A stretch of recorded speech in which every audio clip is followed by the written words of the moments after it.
মার্কিন দূতাবাসের দায়ের করা এক অভিযোগের ভিত্তিতে গত সপ্তাহে ভিসা এবং পাসপোর্ট জালিয়াতি কাণ্ডে তদন্ত শুরু করেছে ভারতের পুলিশ।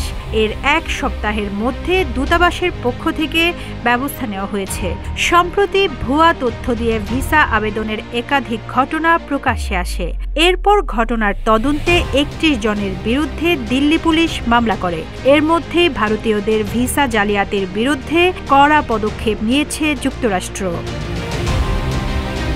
বৃহস্পতিবার ভারতীয় সংবাদ মাধ্যম আনন্দবাজারের এক প্রতিবেদনে বলা হয়েছে, স্বয়ংক্রিয় রোবট বা বটের মাধ্যমে ভারতীয়দের মার্কিন ভিসার আবেদনের অভিযোগ উঠেছে। এমন অভিযোগের ভিত্তিতে প্রায় ২,০০০ ভারতীয়ের ভিসার আবেদন বাতিল করেছে ভারতে অবস্থিত মার্কিন দূতাবাস। মার্কিন দূতাবাসের দাবি, ওই অ্যাকাউন্টগুলি সময়সূচির নীতি লঙ্ঘন করেছে। এরপরেই সংশ্লিষ্ট অ্যাকাউন্টগুলো সাময়িকভাবে বন্ধ করে দেওয়া হয়েছে।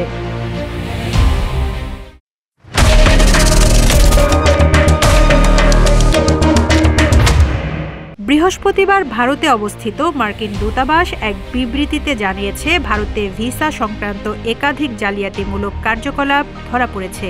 এ ধরনের আবেদনের নেপথ্যে থাকা অ্যাকাউন্টগুলো চিহ্নিত করে ব্যবস্থা নেওয়া হয়েছে।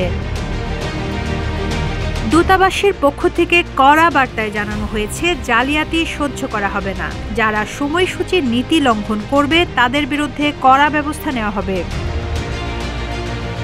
আমেরিকায় ব্যবসায়িক প্রয়োজনে যাওয়ার ক্ষেত্রে B1 ভিসা প্রয়োজন হয়। ঘুরতে যাওয়ার জন্য লাগে B2 ভিসা। পরিবারের সদস্য কিংবা কোনো বন্ধুর সঙ্গে দেখা করতে কিংবা চিকিৎসার প্রয়োজনে আমেরিকা যেতে গেলেও B2 ভিসারই দরকার হয়। অথচ সম্প্রতি ২ ভিসার অনুমোদন দেওয়ার ক্ষেত্রে কড়াকড়ি বেড়েছে। ভিসার আবেদনের নিয়মেও আনা হয়েছে কড়াকড়ি।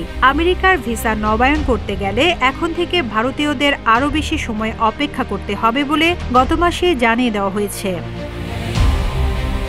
এদিকে ভিসা নবায়নের জন্য আমেরিকার দূতাবাস উপদূতাবাসে গিয়ে ইন্টারভিউয়ের প্রক্রিয়াও আরও জটিল হয়েছে।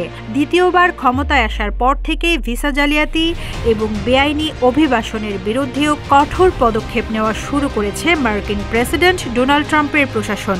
গত ২ মাসে ৩ দফায় কয়েকশো ভারতীয় অভিবাসীকে ফেরত পাঠিয়েছে মার্কিন দূতাবাস। Rizwana Rinti, news desk, Ittefaq.